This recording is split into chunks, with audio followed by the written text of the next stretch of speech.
Hey everyone, hope you're having a terrific day. We are going to read Acts chapter 4, if you will. We're going to read for a particular reason the end of chapter 4 and the end of chapter 2, very similar. And the reason I'm talking about these two particular paragraphs is for a reason. But for now, let's read Acts chapter 4. This is the NIV version. Acts chapter 4, NIV. The priest and the captain of the temple guard and the Sadducees came up to Peter and John while they were speaking to the people. They were greatly disturbed because the apostles were teaching the people, proclaiming in Yeshua the resurrection of the dead. Quick note, the Sadducees were like the science of today. They don't believe in God. They don't believe in resurrection. They don't believe in any of that type of stuff. So that's why they were disturbed. They seized Peter and John, and because it was evening, they put them in jail until the next day. But many who heard the message believed, so the number of men who believed grew to about 5,000. The next day, the rulers, the elders, and the teachers of the law met in Jerusalem. Ananias, the high priest, was there, and so was Caiaphas, John, Alexander, and others of the high priest's family. They had Peter and John brought before them and began to question them. By what power or what name did you do this? Then Peter, filled with the Holy Spirit, said to them, rulers and elders of the people, if we are being called to account today for an act of kindness shown to a man who was lame, and are being asked now how he was healed, then know this, you and all the people of Israel, it is by the name of Yeshua Christ of Nazareth, whom you crucified, but whom Yahweh raised from the dead, that this man stands before you healed. Yeshua is the stone you builders rejected, which has become the cornerstone. The salvation is found in no one else, for there is no other name under heaven given to mankind by which we must be saved. When they saw the courage of Peter and John and realized that they were unschooled, ordinary men, they were astonished. And they took note that these men had been with Yeshua, but since they could see the man who had been healed standing there with them, there's nothing they could do. So they ordered them to withdraw from the Sanhedrin and then conferred together. What are we going to do with these men? They asked. Everyone living in Jerusalem knows they have performed notable signs, and we cannot deny it. But to stop this thing from spreading any further among the people, we must warn them to speak no longer to anyone in this name. Then they called them in again and commanded them not to speak or to teach at all in the name of Yeshua. But Peter and John replied, which is right in Yahweh's eyes, to listen to you or to him? You be the judges. As for us, we cannot help speaking about what we have seen and heard. After further threats, they let them go. They could not decide how to punish them because all the people were praising Yahweh for what had happened. For the man who was miraculously healed was over 40 years old. On their release, Peter and John went back to their own people and reported all that the chief priests and the elders had said to them. When they heard this, they raised their voices together in prayer to Yahweh. Sovereign Lord, they said, you made the heavens and the earth and the sea and everything in them. You spoke by the Holy Spirit through the mouth of your servant, our father David. Why do the nations rage and the peoples plot in vain? The kings of the earth rise up and the rulers band together against the Lord and against his anointed one. Indeed, Herod and Pontius Pilate met together with the Gentiles and the people of Israel in the city to conspire against your holy servant Yeshua, whom you anointed. They did what your power and will have decided beforehand should happen. Now, Lord, consider their threats and enable your servants to speak your word with great boldness. Stretch out your hand to heal and perform signs and wonders through the name of your holy servant Yeshua. After they prayed, the place where they were meeting was shaken, and they were filled with the Holy Spirit and spoke the word of Yahweh boldly. All the believers were one in heart and mind.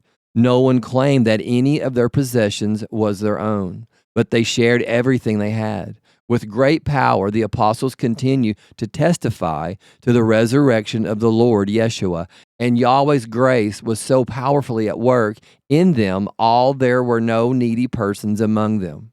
For from time to time, those who owned land or houses sold them, brought the money from the sales, and put it at the apostles' feet, and it was distributed to anyone who had need. Because what we just read is very similar. So this is chapter 4. 2 chapters previous in Acts 2:38 started with this.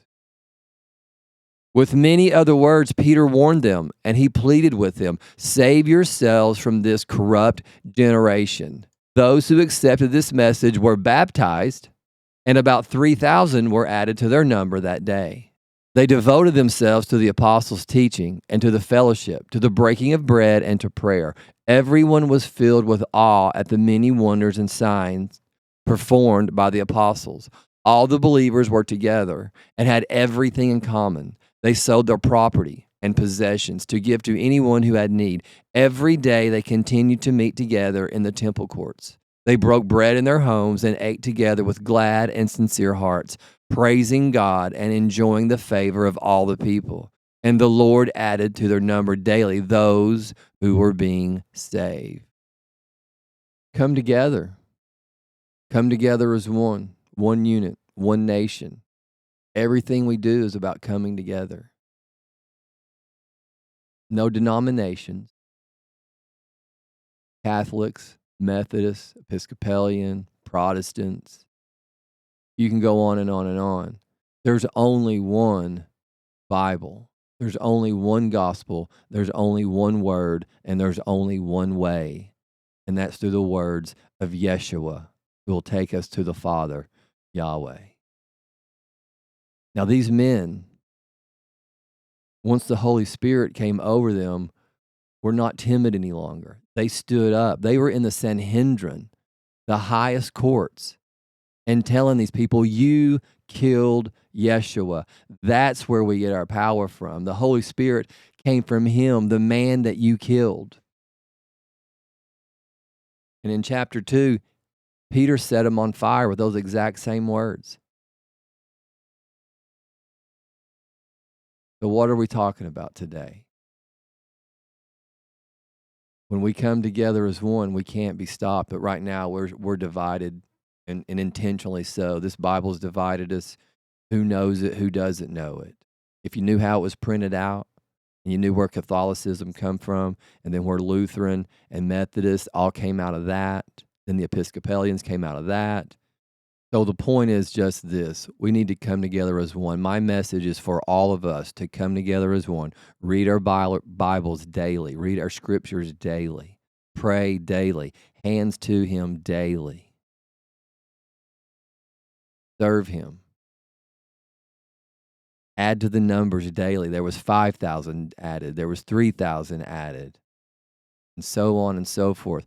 Are we adding numbers to Yeshua's church? Because he said he would build his church, but we have work to do.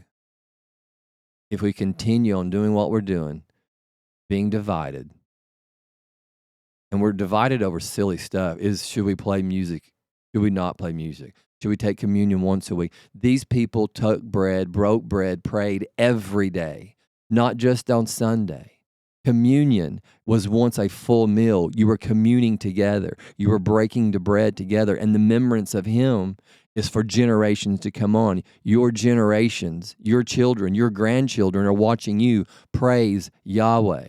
Thank Yeshua. You're passing that on in remembrance of them. That's what this is all about. That little shot of grape juice and that one little cracker, that's Catholicism. Because prior to that, they had a full meal, and in one of the letters he talks about, he says, do you not have homes? You're eating and drinking everything. So they couldn't do this any longer because it was getting out of hand. So that's how we came down to the little cup and the little saucer, cracker, whatever, and some do it once a Sunday, some do it quarterly. You're to break bread daily.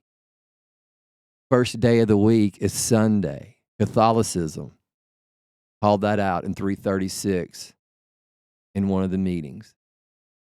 That's where Sunday servants came from.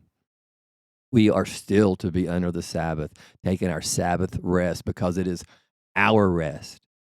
It was for man, not man for the Sabbath. Yeshua said that. So let's come together. Let's get these small details right so we can get past drinking milk and go on to meat like an adult. Let's come together, love, share, care, because we're going to need to. The persecution's still coming because we haven't met the Antichrist yet, who's going to try to disprove that Yahweh is real. Because that's Satan's number one job, is to prove that he's not real. I'm not real. You're doing all of this on your own. So join me. Join me here daily. Read the scriptures. Leave comments. Tell me about your miracles. Let me tell me about some stuff in your life. I have a testimony that I'm going to give. No one's asked. Well, one man's asked. But no one's asked for my testimony. What happened? What changed you?